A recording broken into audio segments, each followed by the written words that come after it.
If you've ever been the family embarrassment while your sibling got all the glory, hit that like button and subscribe right now. You're not going to want to miss what happened next. My name is Elena Vasquez, and for 26 years, I was the family disappointment. The dropout. The one who couldn't finish anything. The sister who worked in customer service, while my older sister Isabella became a corporate executive at a pharmaceutical company. Isabella was everything my parents wanted. MBA from Northwestern. Director of Operations at MedTech Solutions, earning $240,000 a year. Engaged to Christopher Blackwell III, whose family owned a chain of private hospitals across Texas. They lived in a penthouse in downtown Dallas that Mom showed photos of to literally everyone she met. Me. I lived in a 750-square-foot apartment in Deep Ellum that Mom described as Elena's bohemian phase that's concerning at her age. I dropped out of college after 2 years. Couldn't handle the workload, Dad told people, his voice laden with disappointment. The truth was more complicated, but they never asked for it. The family hierarchy was established at every gathering. Isabella would discuss her latest product launch, her team management strategies, her networking at medical conferences. Christopher would talk about the Blackwell Family Foundation, their yacht club, their connections to state legislators. Me. When I mentioned my work, Mom would change the subject within 30 seconds. That's nice, dear. Isabella, tell everyone about the award you received. The award was always the conversation ender. Isabella had won Rising Star in Pharmaceutical Operations from some industry magazine. She'd had it framed, 3 copies. One in her office, one in her penthouse, one at Mom and Dad's house in the living room where everyone could see it. My parents' house had exactly 0 photos of me anywhere visible. They were all in a drawer in the guest room. I'd found them once while looking for extra blankets. The wedding planning started 18 months before the actual date. Isabella wanted perfection. A $380,000 ceremony at the Rosewood Mansion, 300 guests, designer dress, celebrity wedding planner. The Blackwell family was contributing $200,000. Mom and Dad mortgaged their house to pay for the rest. This is a once-in-a-lifetime event, Mom said, her eyes shining. Isabella deserves the wedding of her dreams. I was initially supposed to be a bridesmaid. Then I got downgraded to regular guest, when Isabella decided to only have her pharmaceutical colleagues in the wedding party, for the optics. Then 3 weeks before the wedding I got the text. I was in my apartment reviewing quarterly financials on my laptop when my phone buzzed. Elena, we need to talk about the wedding. Christopher's parents are very image conscious. They've been asking about our family. I think it's best if you don't come. You'd be more comfortable anyway. These aren't your kind of people. Hope you understand. Bella. I stared at the message for a long moment. Read it 3 times. Let the words sink in like stones in water. My own sister was uninviting me from her wedding. I typed back, understood. Nothing else. Just that one word. My phone rang immediately. Isabella. Elena, please don't be dramatic about this. I'm not being dramatic. You asked me not to come. I'm not coming. It's complicated. The Blackwells are connected to everyone in Dallas. Christopher's father golfs with the lieutenant governor. His mother is on the board of the Dallas Museum of Art. They have certain expectations. About what I do for a living. About presentation. About success. About, look, you work in customer service. You live in Deep Ellum. You drive a Honda Fit. Christopher's cousin is a state senator. His uncle owns a private equity firm. Can you understand why this might be awkward? Perfectly clear. Don't be like that. After the wedding, after things settle down, we'll do a family dinner. Just us. Sure, Bella. Enjoy your wedding. I hung up. Sat in the silence of my apartment. Looked around at my modest furniture, my small kitchen, my single bathroom that Isabella had once described as aggressively tiny. Then I opened my laptop and pulled up the calendar for the Austin Governor's Business Awards ceremony. It was scheduled for the same night as Isabella's wedding. April 15th. I'd been planning to skip the awards ceremony to attend the wedding. Not anymore. Here's what my family didn't know, what none of them had bothered to ask about in the 4 years since I'd dropped out. I didn't drop out because I couldn't handle the workload. I dropped out because I'd built something that couldn't wait. During my sophomore year at UT Austin, I'd noticed something. Every small business I talked to, restaurants, boutiques, service providers, was struggling with the same problem. They couldn't afford enterprise-level customer relationship management software. The cheap options were terrible. The good options cost $50,000 to $200,000 annually. So I built something in between. I taught myself to code. Spent every night for 8 months building a CRM platform specifically designed for small businesses. Cloud-based, intuitive interface. Priced at $99 to $299 monthly depending on features. Everything a small business needed, nothing they didn't. I called it Client Flow. I dropped out in 2020 to run it full-time. My parents thought I was throwing my life away. They didn't know I'd already signed my first 50 clients and was generating $8,000 monthly in recurring revenue. By 2021, Client Flow had 800 clients and was generating $180,000 monthly. By 2022, 3,200 clients and $640,000 monthly. By 2023, we'd hit 8,500 clients across the United States and were generating $1.9 million monthly, $22.8 million annually. I had a team of 24 people. A CFO who'd previously worked at Oracle. A head of sales who'd built 3 successful startups. A customer success team of 12 handling support tickets and onboarding. My company was valued at $87 million in our Series B funding round in January 2024. But I kept my apartment in Deep Ellum. Kept my Honda Fit. Kept showing up to family dinners in jeans and t-shirts while Isabella wore her designer suits. I worked from home most days, and when family asked what I did, I said customer service. Which was technically true. I was serving customers. Just also happened to own the company. I let them believe what they wanted to believe. Because I needed to know, would they love me without the success? Would they value me just for being Elena? The answer had always been obvious. But Isabella's text made it crystal clear. The Texas Governor's Business Awards were a big deal. Started 15 years ago to recognize young entrepreneurs who were creating jobs and driving innovation in the state. The under 30 category was particularly prestigious. Only 5 winners annually, selected from hundreds of nominees. I'd been nominated by one of my investors, a venture capitalist who sat on 3 corporate boards and had the governor's personal cell number.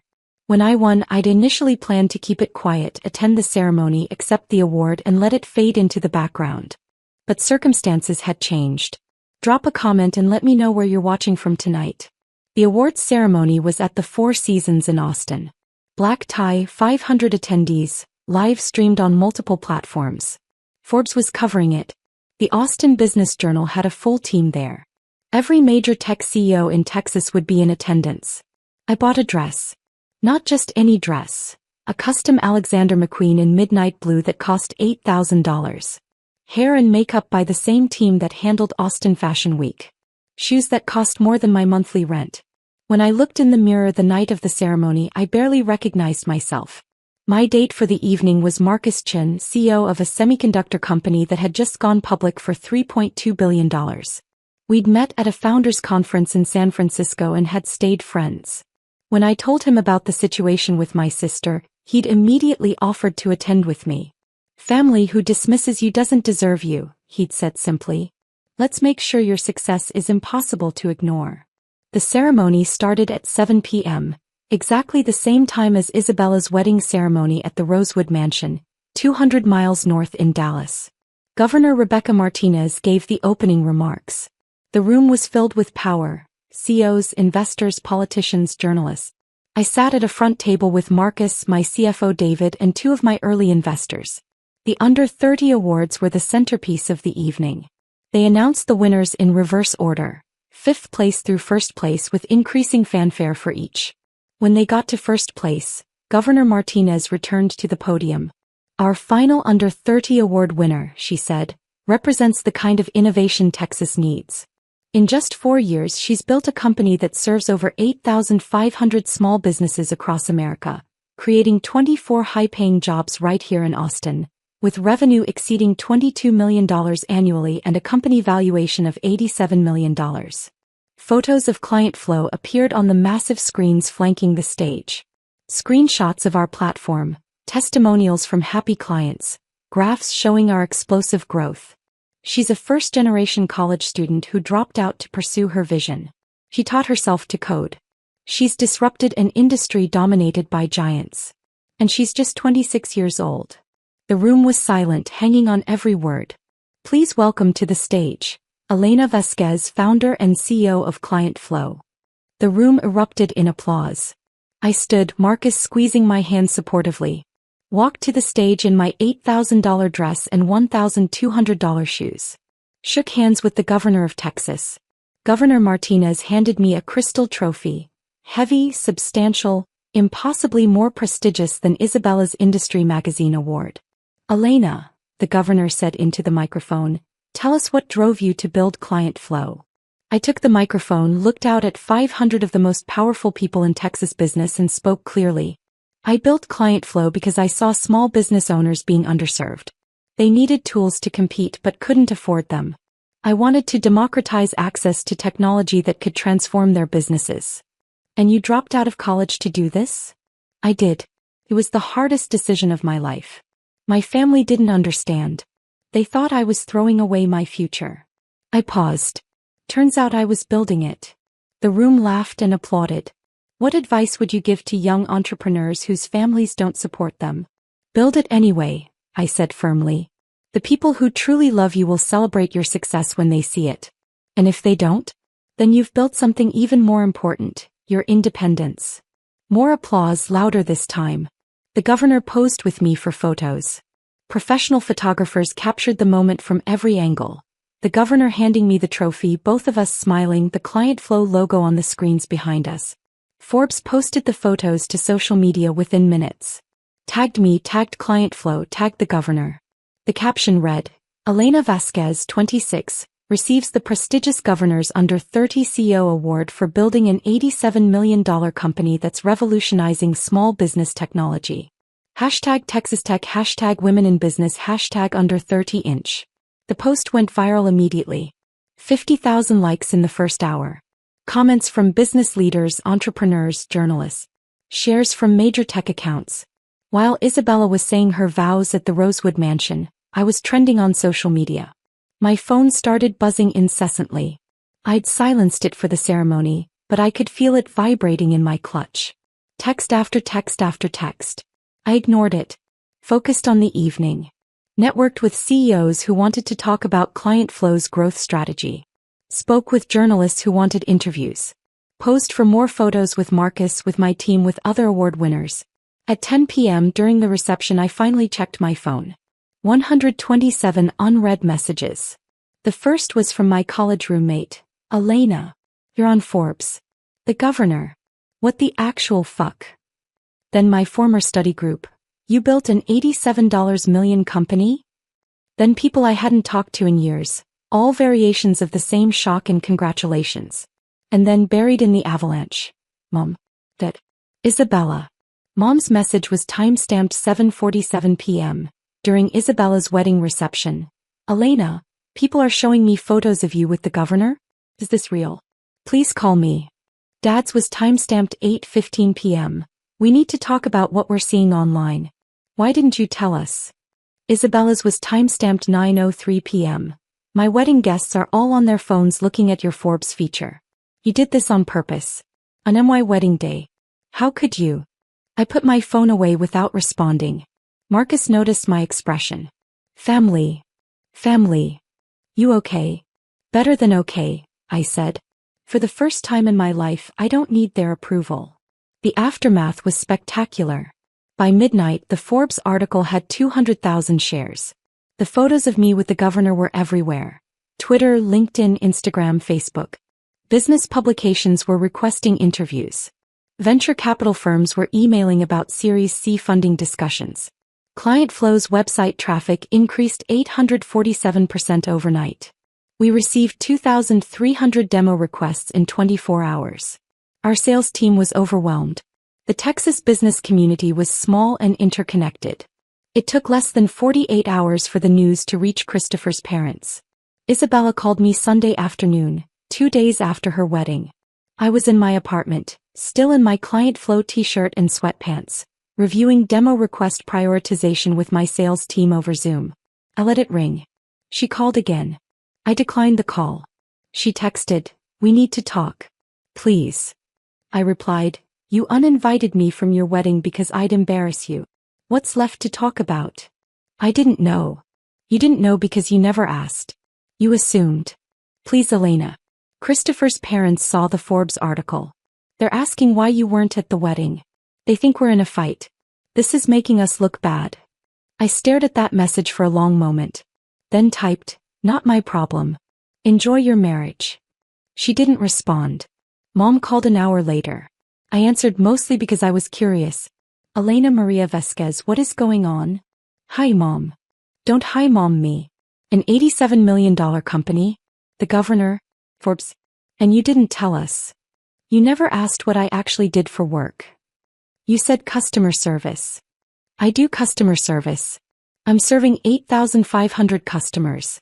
I just also happen to own the company. Silence on the other end. Why didn't you tell us? Her voice cracked slightly. Would you have believed me? What? If I'd told you 4 years ago that I was building a company, that I'd dropped out of school to be an entrepreneur, would you have supported me? Or would you have told me I was throwing my life away? More silence. You have to understand, Elena. We were worried. You dropped out, you were living in that tiny apartment, you never seemed to have any money. I was reinvesting everything into the company. That's how startups work. We didn't know that. You didn't explain. I shouldn't have to explain myself to earn basic respect from my own family. My voice was calm but firm. For 4 years, you've treated me like a failure. You've dismissed my work, patronized my choices, and compared me unfavorably to Isabella at every single opportunity. We never meant. Mom. Isabella uninvited me from her wedding because I would embarrass her in front of the Blackwells. That's not a misunderstanding. That's not poor communication. That's how little she thought of me. How little you all thought of me. She didn't mean it like that. She meant it exactly like that. And you know what? She was right to uninvite me. Because I would have embarrassed her, just not the way she thought. Hit that subscribe button if you've ever had to prove yourself to people who should have believed in you from the start, because what happened next changed everything. Mom tried to salvage the conversation. Christopher's parents want to meet you. They're very impressed. They said. Let me stop you there, I interrupted. The Blackwells want to meet me now because Forbes said I'm successful. Not because I'm Isabella's sister. Not because I'm worth knowing as a person. Because I have monetary value to them. That's not fair. It's completely fair. It's the same reason Isabella uninvited me. I had no value to her social climbing. Now I do. But that doesn't mean I'm available for use. Elena, please. This is tearing our family apart. No, Mom. This is revealing what our family actually is. There's a difference. I hung up. Turned my phone on Do Not Disturb. Got back to work. The business community's response was overwhelming. Within 1 week I had interview requests from Forbes, Business Insider, TechCrunch, and The Wall Street Journal. Speaking invitations from 3 major tech conferences. Series C funding offers from 7 venture capital firms. Acquisition inquiries from 2 public companies which I declined. Invitations to join 2 corporate boards. A request to speak at UT Austin's business school commencement. David, my CFO, was fielding calls nonstop. Elena, we need to hire a PR person. This is beyond what I can manage alongside the financials. Do it. Find someone good. We hired Rebecca Chin, no relation to Marcus. A former tech PR executive who'd worked with 3 unicorn startups. Her first advice, lean into your story. Young Latina founder, college dropout, built an $87 million company from nothing. That's the narrative investors and press are hungry for. I'm not going to exploit my ethnicity for marketing. I'm not suggesting exploitation. I'm suggesting authenticity. Your story matters. There are thousands of Latina entrepreneurs who need to see someone like them succeed. Don't hide from that. He was right. I did 3 major interviews that month. Each one I talked about being a first-generation student, about the pressure to follow a traditional path, about the risk of dropping out, about building something from nothing. The response was incredible. I received hundreds of emails from young women, from first-generation students, from people whose families didn't understand their entrepreneurial ambitions. They told me my story gave them courage. Meanwhile, Isabella's life was imploding in slow motion. The Blackwell family, it turned out, was obsessed with status and connections. When they discovered Isabella had deliberately excluded her sister, the sister who was now a celebrated entrepreneur with the governor's personal endorsement, they were furious. Christopher's mother, Margaret Blackwell, was particularly angry. She sat on multiple charity boards and was deeply involved in Dallas high society. Having a connection to a successful young tech CEO would have been valuable for her nonprofit work and social standing. Isabella had cost her that connection. Christopher called me 3 weeks after the wedding. I almost didn't answer, but curiosity got the better of me. Elena, this is Christopher Blackwell. We haven't formally met. I know who you are. I'm calling to apologize for what happened with the wedding. Isabella made a mistake. Isabella made a choice, I corrected. A deliberate one. She was stressed. Wedding planning, the pressure from both families trying to make everything perfect. Christopher, I don't care about the excuses. Your fiancée, sorry your wife, uninvited me from her wedding because she thought I'd embarrass her. That's not stress. That's judgment. That's her actual opinion of me. She didn't know about your company.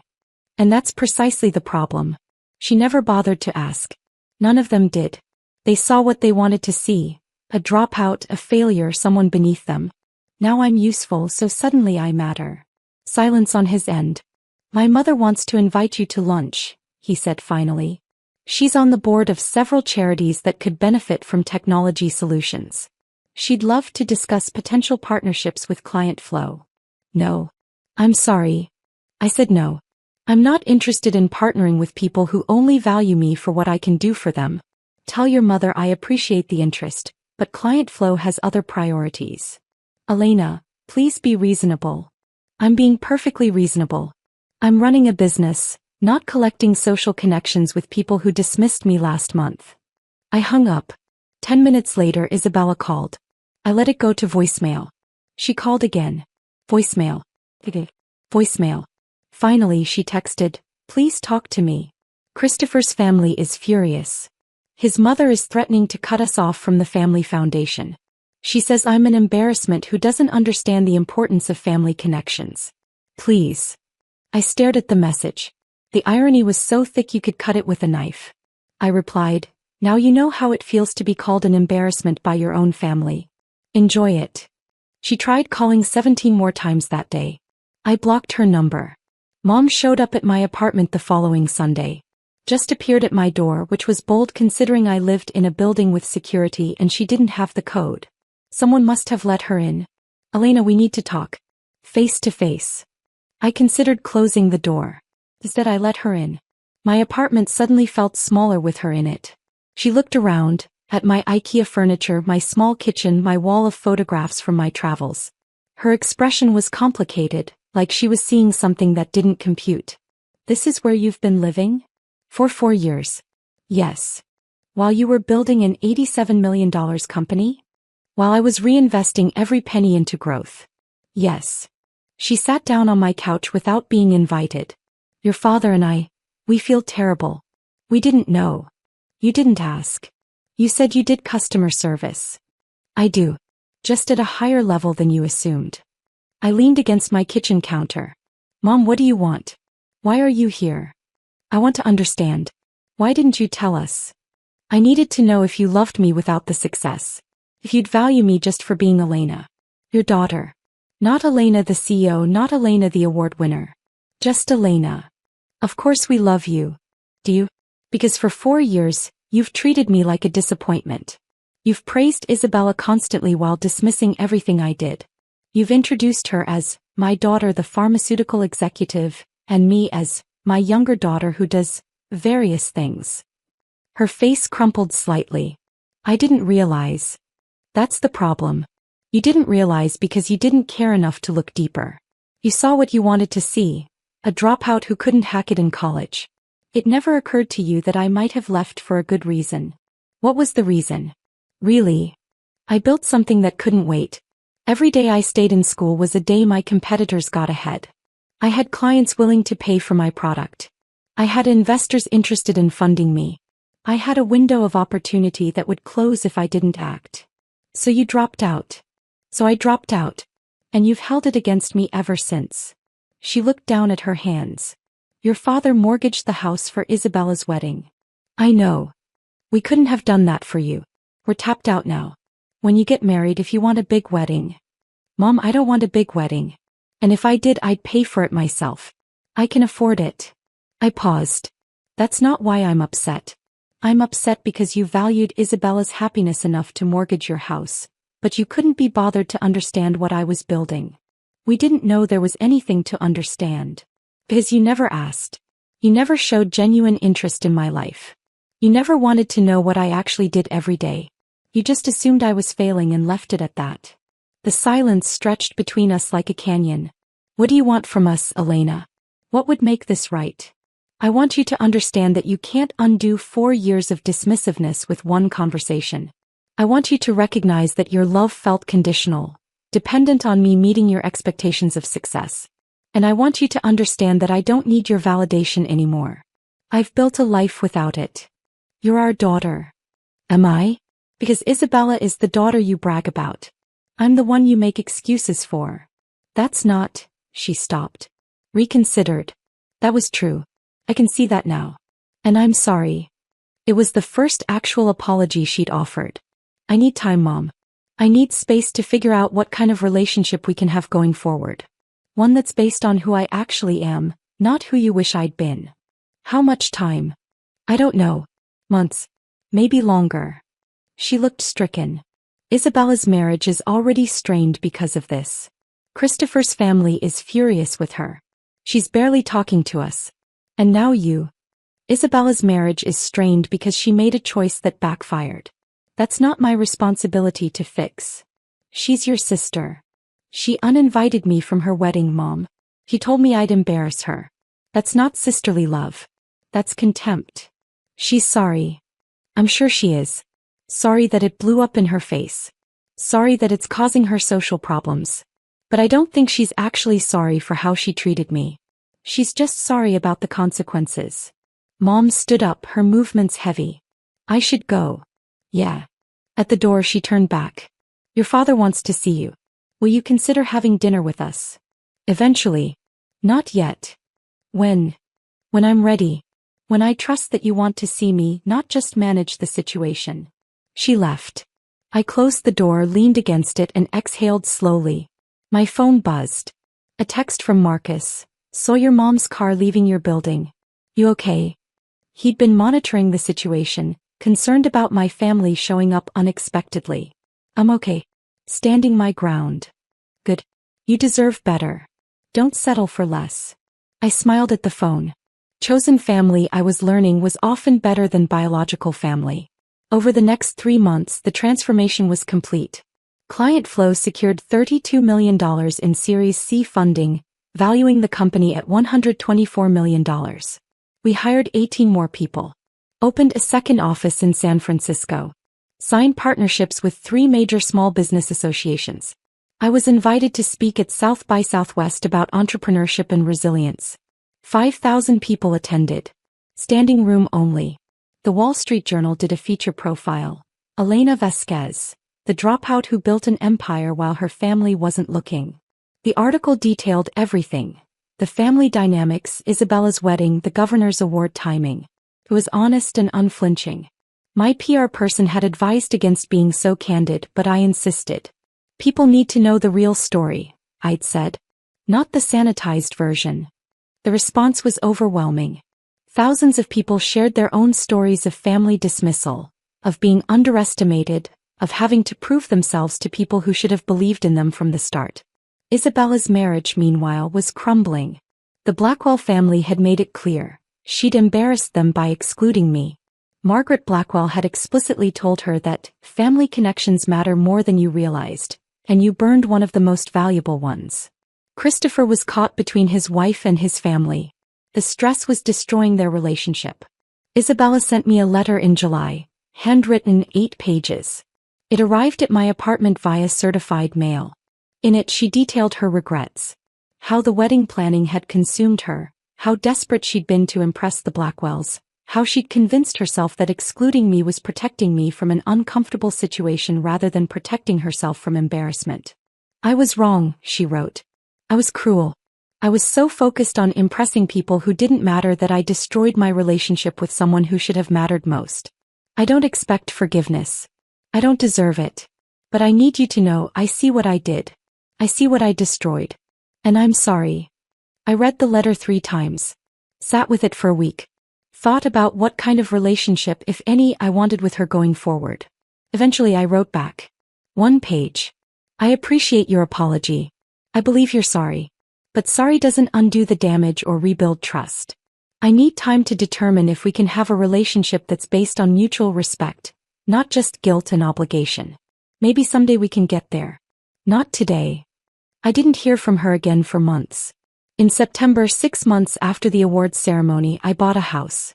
A beautiful modern home in Travis Heights with 3 bedrooms, a home office, and a studio space for the photography hobby I'd maintained throughout everything.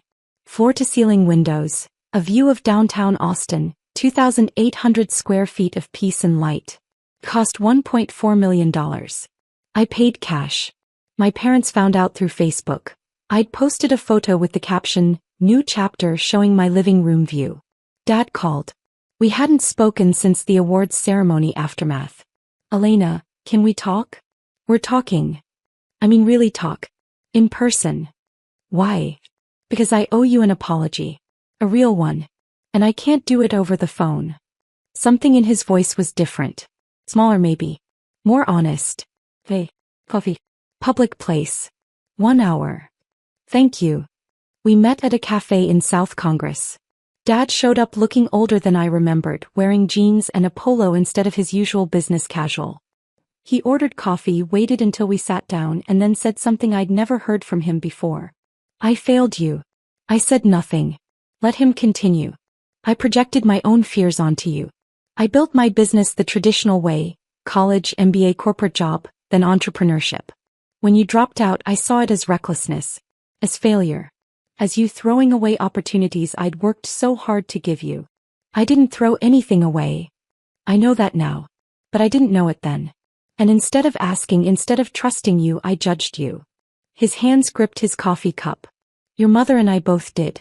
We treated Isabella like she was succeeding and you like you were failing. And the whole time you were building something extraordinary. I was. And you never noticed. We never looked. That's worse." He met my eyes. "I'm not asking for immediate forgiveness.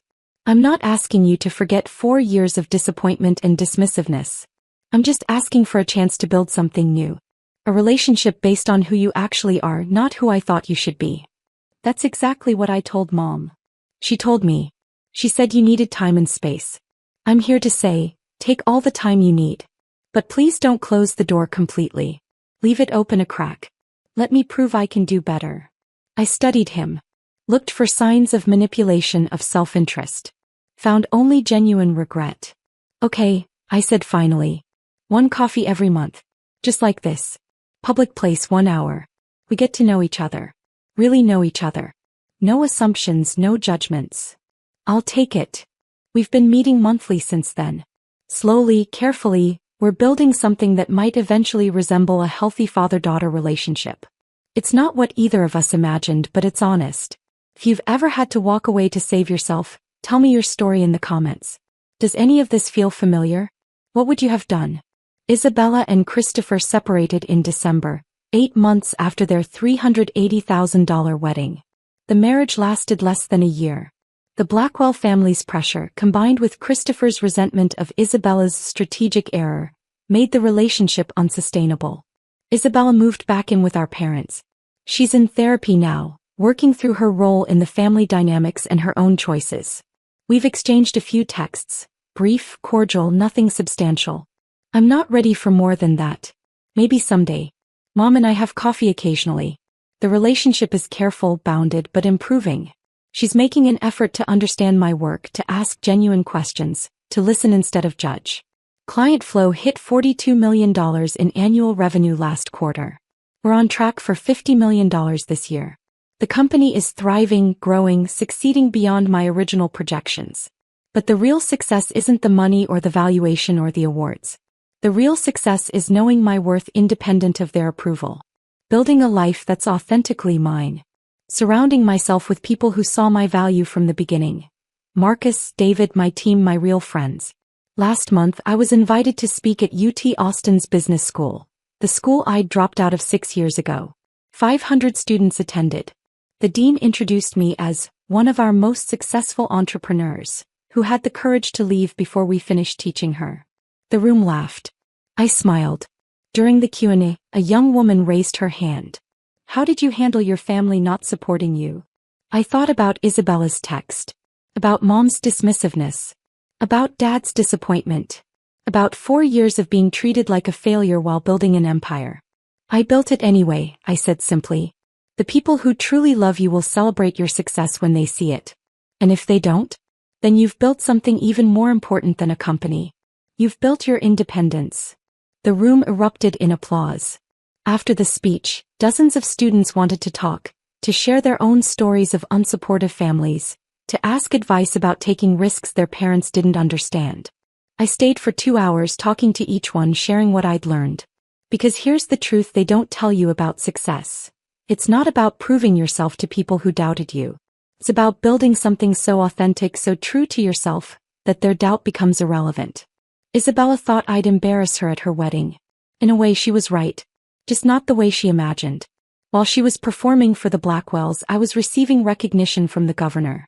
While she was trying to impress people who didn't matter, I was building something that would outlast all of their opinions.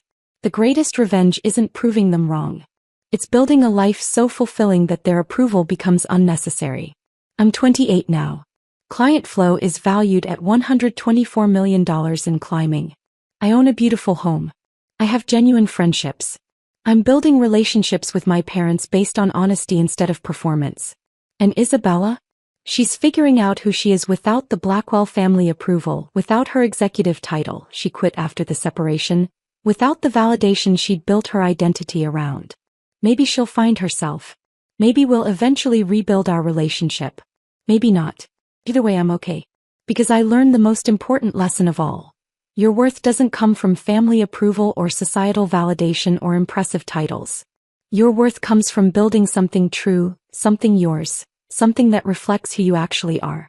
And no one, not family, not in-laws, not anyone, can take that away from you.